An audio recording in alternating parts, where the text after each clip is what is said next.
o'qish ikromadingiz.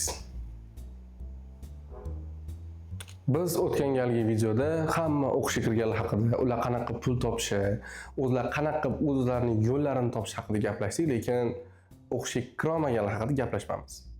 Va men o'tgan galgi videodan keyin shamollab qoldim. O'qishga kirolmaganlar endi nima qilish kerak? Bu savolga javob berishdan oldin men ko'zoynagimni yechib qo'yishim kerak. Chunki o'tgan galgi chiroqqa aks tushib qolganini men yechimini topa olmadim. Chiroqqa qatga qo'ysam ham baribir aks tushib qoldi. Men uzoqqa cho'zmayman videoni. Sizlarning vaqtingizni olish niyatim yo'q. Dangal nima qilish kerakligini o'zimning fikrimni aytib beraman. Ya'ni bu o'zimning shaxsiy fikrim. Aynan shunaqa qilishinglar kerak degan fikrdan emasman. Bu mening shunday shaxsiy fikrim. O'qishga kira olmaganingizdan keyin endi nima qilish kerak? Bu sizni qanaqadir bir hayotingiz tugadi degani emas. Bu sizni shunchaki real hayotda, katta hayotda sizni birinchi qoqilishingiz, yiqilishingiz desak bo'ladi.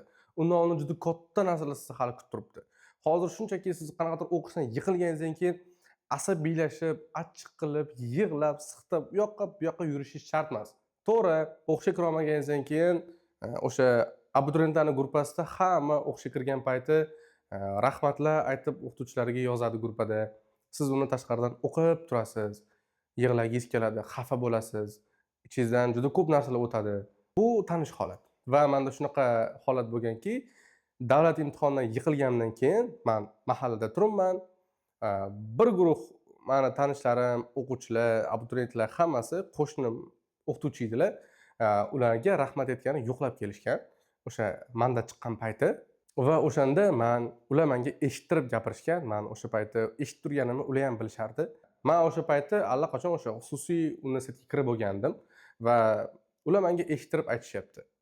Ertaga xususiy universitet yopilib ketsa-chi, diplom bermasa-chi, diplomi o'tmasa-chi, litsenziyasini olib qo'ysa nima qiladi ular? To'lagan kontrakt kuyadi, nima bo'ladi? Deb juda ham baland ovozda, yoqimsiz ovozda bitta bola juda ko'p gapirgan.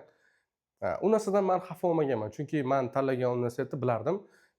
Men sharoitlari yaxshiligini, o'qituvchilarini ko'rganman. O'shaning uchun internetda ko'rganman. O'shaning uchun men tanlagan o'zim qilgan qarorda 100% ishonchim komil bo'lgani uchun unchalik xafa olmaganman, lekin jahlim chiqqan. Va men nimaga bu voqeani sizga aytib berdim? Xususiy universitetga kirish sizni davlat imtihonidan yiqilganingizdan keyin sizni birinchi qiladigan planingiz shu bo'ladi albatta. Hozir ham kechmas bironta xususiy universitetga topshirsangiz bo'ladi va men xususiy universitetni bitiruvchi sifatida aytamanki, biz o'sha davlat diplomini oldik. Undan tashqari universitetda o'zimiz sertifikat oldik. Hech qanaqa force major holat bo'lmadi, litsenziyamizni olib qo'ymadi, yopilib ketmadi. Bitiruvchilarimiz mana biz adashmasam 2-chi yo 3-chi bitiruvchilarimiz. Diplomlarimiz hammasi rasmiy davlat tomonidan berilgan diplomlar. Shunchaki bizda diplom betida O'zbekiston Respublikasining gerbi emas, o'zimizni universitetimizning logotipi turadi va davlat universitetlarining diplomlari bilan deyarli bir xil. Men xususiy universitetga kirgan paytim juda ham ko'p xeytlar bo'lgan va men ularni sekin-sekin o'zimning o'sha erishgan yutuqlarim bilan ularni bostirishga harakat qilganman va hozir Xudoga shukr bu universitet tanlaganim uchun meni ota-onam, qarindosh-urug'larim hammasi xursand. Bu sizning birinchi yo'lingiz. Ikkinchi yo'lingiz nima? Siz shu paytgacha qaysidir tilni o'rganib kelgansiz. U rus tili bo'lsin, koreys tili bo'lsin, ingliz tili bo'lsin, farqi yo'q. Siz qaysidir tilni o'rganib kelgandingiz va endi siz o'sha tilni chuqurroq o'rganishga harakat qilishingiz yoki sertifikatingiz bo'lmasa o'sha tilda sertifikat olishga vaqtingiz bor, chunki siz endi noldan boshlamaysiz sentyabrdan. Avval noldan boshlagandingiz, davlat imtihonidan yiqildingiz va siz yana noldan boshlab o'qimaysiz. Endi siz yarmidan boshlab o'qiysiz. Endi siz oldingizga bemalol maqsad qo'ya olasiz. Yangi yilgacha mana bu sertifikatni bemalol ola olaman. IELTSdan 5,5 bor edi, endi 7,5, 6,5, 6 qila olaman. Yoki 7,5 esa 8 qila olaman deb o'zingizga bemalol maqsad qo'ysangiz bo'ladi. Boshqa tilda bo'lsa ham yoki o'sha qo'lingizdagi sertifikat yoki o'sha bilim bilan ishga kirsangiz bo'ladi. Yoki umuman o'sha universitetingizga yana qaytadan tayyorlansangiz bo'ladi, lekin bu tayyorlanishingiz o'tgan yilgi tayyorlanishingiz bilan bir xil bo'lmasligi kerak. Chunki aytaylik, bu qo'pol tushuntirish bo'lsa ham 80 ball oldingiz shuncha o'qib, mayli hayajonlanib qolgandirsiz yoki farqi yo'q, siz o'zingiz ichingizdan his qilasiz, o'qiganmisiz, o'qimaganmisiz, buni ichingizdan his qilib turasiz o'zi. Va bu yilgi tayyorlanishda xuddi shunaqa bo'lish kerak emas. Nimadir o'zgarish kerak, nimadir kattaroq o'zgarish kerak. Siz o'sha yangi yilgacha avvalgi bo'shliqni to'ldirib qo'yishingiz kerak. Ota-onangiz xursand bo'lish kerak sizga qaraganda. Siz masalan o'tgan yilgi bilan bu yil tayyorlanishingiz bir xil bo'lib qolsa, ota-onaning hafsalasi pir bo'lib qoladi. o'qituvchingiz ham hafsalasi pir bo'lib qoladi. Nimadir o'zgarish kerak. Xo'p, siz bu yil o'qishdan yiqildingizmi, davlat imtihonidan yiqildingizmi, xususiyga kirmadingiz, ruxsat berishmadi va aytishdi, o'qimaysan yoki shunga o'xshagan yoki sizga o'qish imkoni yana berildimi? Siz endi maqsad qo'ying, bitta maqsad qo'ying, deadline qo'ying o'zingizga, o'sha muddat qo'ying. Yangi yilgacha mana bu sertifikatni olaman.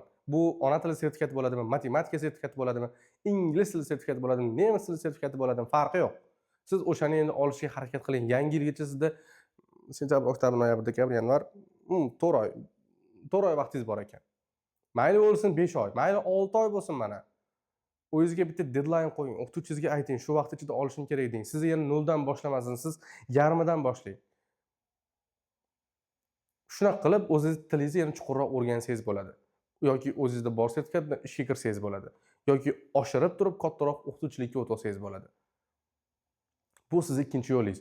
Yoki juda bo'lmasa aytaylik, sizga hamma narsa zapret bo'lgan bo'lsa, bo'ldi. O'qimaysan yoki shunga o'xshagan asosan qizlarda 1 yil yiqilgandan keyin ikkinchi yil ularga imkon berishmaydi. Ko'pincha imkon berishmaydi. Agar berilmagan bo'lsa, o'sha o'zingiz bilimingiz bilan bolalarni, umuman o'sha o'zingizdagi bor bilim bilan o'qituvchilik qilishga harakat qiling. Siz aytaylik, ona tilidan juda yaxshi o'qidingiz, ona tilidan ballaringiz ham yaxshi chiqqan, testga zo'r tayyorlangansiz. Endi o'sha o'quv markaziga borib xohlasangiz o'qituvchingizga shogird tushib turib o'qituvchilik qiling yoki umuman o'zingiz abituriyent olib turib tayyorlashga harakat qiling. Shu yo'nalishga o'tsangiz bo'ladi. Aytaylik, siz ingliz tilidan test yechish qobiliyatingiz zo'r. Mayli speaking, listening, mayli IELTS ga tayyorlamasangiz ham, aytaylik siz DTMda tushadigan testlarni yaxshi bilasiz. Aytaylik, o'sha sizda matematikadan yaxshi o'xshamadi-yu, lekin ingliz tilida 30 dan 30 dan ishlab keldingiz. Siz endi nima qilsangiz bo'ladi? Siz o'sha ingliz tilini test ishlash bo'yicha bola qabul, abituriyent qabul qilib tayyorlasangiz bo'ladi. Kim? Nima? Why not? Nimaga? Yo'q. Bunaqa qila olmaysiz. Nimaga? Siz yaxshi bilasiz-ku testlarni. Siz umuman qila olasizki buni testda, siz bu narsani testda isbotlab chiqdingiz. Buni ko'rsata olsangiz bo'ladi. Ona tilidan 30 dan 30 ta yoki 27, 28 ta chiqarib bera oldingiz. Shunchaki qaysi fan nimadir bo'lmay qoldi, kira olmay qoldingiz. O'qishga sizga imkon berishmayapti. Nimadir qiling. Umuman siz o'sha qaysi sohada, qaysi fanda yaxshimisiz, abituriyent oling, o'zingizga tayyorlashni boshlang. Bu meni shaxsiy fikrim. Men shunaqa qilgan bo'lardim. Lekin men xususiy universitetga kirish tanlaganman. Va uchinchi yo'nalishi bu hunar o'rganish. Ko'pincha bolalar, ko'pincha o'g'il bolalar asosan o'qishga kira olmagandan keyin qanaqadir bir chet elga chiqib ketishni o'ylashadi ishlash uchun. Hozir notinch davlatlar chet elga chiqib ketmoqchi bo'lishadi yoki qanaqadir qurilish sohasiga o'tib ketishadi. Bu qurilishni ham men qoralamoqchi emasman. Shunchaki hozir asosan miyani ishlatib pul topadigan payt deb o'ylayman o'zimcha. Lekin qurilishga qiziqishi bo'lgan bo'lsa yoki bu qanaqadir ota kasb bo'ladigan bo'lsa, men qarshiligim yo'q. Men qurilishni qoralamoqchi emasman. Qurilish sohasi ham yaxshi agar qiziqishingiz bo'lsa, lekin u sohada ham qanaqadir bilimingiz bo'lsin. Qanaqadir bir shogird bo'lib yoqda bu yoqda aylanib narsa ko'tarib, narsa toshib yurmang. Bitta yaxshi ustaga shogird tushing, qo'lingizdan nimadir kelsa, nima qila olasan desa, usta bo'lsangiz ham, men kafel tera olaman. Men shpaklovka qila olaman. Men chiroyli abo yopishtira olaman. Yoki men yaxshi elektrikman. Uyingizni yaxshi elektr montaj qilib bera olaman. Bu sohada ham qanaqadir bilimingiz bo'lsin. Siz biladigan qanaqadir bir usha bo'ladigan bir sizda bir go'shli joyingiz bo'lsin. Qo'lingizga nima keladi deganda aniq aytib, olib qochib, aylantirib o'qila olaman. Bu yo'q, shart emas. Men shunaqa qila olaman, shunaqa qila olaman, shunaqa qila olaman. Nima qila olasan? Kafel tera olaman, elektromontaj qila olaman, shpaklovka qila olaman, kraska qila olaman, shunga o'xshagan. Xo'p, qaysi sohada bo'lishidan qat'iy nazar va men hozir aytmoqchi bo'lganim hunar o'rganing. Bu qiz bolaga ham tegishli. Men bu narsani oldin ham aytganman, 3-yo'lingiz bu hunar o'rganing. Qiz boladan yaxshi grafik dizayner chiqadi. Chunki o'g'il bolaga nisbatan qiz bolada did bo'ladi. Chizish uchun, umuman hamma narsa uchun, dizayn uchun ham qiz bolaning o'zida bu tabiiy yaxshi did bo'ladi va ulardan yaxshi grafik dizayner chiqadi. Agar sizda shunga qiziqishingiz bo'lsa, kompyuterda ishlash yoqsa, shunga o'xshagan sohaga va media sohasiga qiziqishingiz bo'lsa, grafik dizayn o'rganing. Kamera bilan ishlashni o'rganing, videografiyani o'rganing, video montaj o'rganing, animatsiya qilishni o'rganing. After Effects degan programmalar bor. Yozing, qo'lingizda internet bor, Google ga yozing, Photoshop nima qila oladi, After Effects nima qila oladi. Shunga o'xshagan narsalarni qidirib yozing, o'rganing. Yoki mana Najot ta'lim, Pro Web, shunga o'xshagan qanaqadir bir IT yoki zamonaviy kasblarni o'rgatadigan o'quv markazlar bor. Boring, ularga o'sha 18-20 million 4 yil kontrakt to'lashingiz shart emas. Ularga bir marta to'lov qilasiz, daromadga olib chiqishadi. Agar siz raz o'qishga umuman xohishingiz bo'lmasa, umuman imkoningiz bo'lmasa, shuni to'lab turib, bir marta to'laysiz bo'ldi. 20 million 30 million bo'lmaydi o'sha narsa.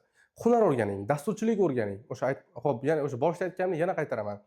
Dasturchilik o'rganing, videografiya o'rganing, video montaj o'rganing, grafik dizayn o'rganing, After Effects o'rganing, SMM o'rganing, marketing o'rganing. Shunga o'xshagan sohalar juda ham ko'p. Zamonaviy kasblar. Siz qanaqa bir 4 yilda diplom olganingizdan keyin daromadga chiqmaysiz. Siz o'sha kursni tugatganingizdan yoki tugatishgacha hammasi o'ziga bog'liq. Tugatishingizgacha ham daromadga chiqishingiz mumkin. Tugatganingizdan keyin daromadga chiqishingiz ham mumkin. Agar o'zingizni ichingizda nimadir yonmasa, o'zingiz harakat qilmasangiz, uni ham tugatganingizdan keyin ham daromadga chiqmaysiz. Agar o'zingiz qiziqishingiz bo'lmasa, harakat qilmasangiz. Va mendan juda ham ko'p so'rashdi o'tgan galgi videodan keyin. Men dasturchilikni bitirganman, grafik dizaynni bitirganman. Endi nima ish qilaman? Menga ish yo'q. Men ish so'rab borsam tajriba so'rayapti. Tabiiy tajriba so'raydi. Hamma joy tajriba so'raydi. Xo'p, lekin ishga olmasa hech kim qanaqa qilib tajriba yig'aman degan savol hammada bo'ladi. Men shu savolga o'zim dehqoncha yechim qilganman. Men Photoshop o'rganganman, mendan ham tabiiy hamma tajriba so'ragan, lekin tajriba uchun ishlayman desam, ish yo'q. Ishga kiray desam, tajriba yo'q. Please no! No! No! Men nima qildim? Tekinga ishlashga rozi bo'ldim. Kamdan kam kompaniya tekinga ishlab beraman desangiz yo'q deydi. Siz ular tekinga ishlaysiz-da, lekin ular sizga uni o'rniga tajriba beradi. Men 6 yoki 8 oy atrofi tekinga grafik dizayner bo'lib ishlaganman. Va orada o'sha agentsiyada juda ham ko'p loyihalar bo'lgani uchun menda juda ham ko'p dizaynlar bor edi. Va men endi ishga kirmoqchi bo'lsam, o'sha portfolioni ko'rsatardim. Mana bu meni qilgan ishlarim deb ko'rsatardim real loyihani. Va ularda juda ham loyihalar ko'p edi va menda juda ham ko'p dizaynlar yig'ildi va menda endi juda ham kuchli portfolio bor. Bitta emas, ikkita emas, 5 ta kompaniyaning dizaynlari bor edi. O'zim qilgan, hammasini o'zim qilgan dizaynlarim bor edi va men o'sha portfolio bilan keyinchalik ishga joylashib, hozirgi darajagacha kelganman. Ya'ni siz dasturchimisiz, video montajyormisiz? Qaysi soha bo'lishidan qat'iy nazar, sizga tajriba bo'lishi uchun amaliyot qilishi shart. Bu qism amaliyot deyiladi. Amaliyot qilishi shart.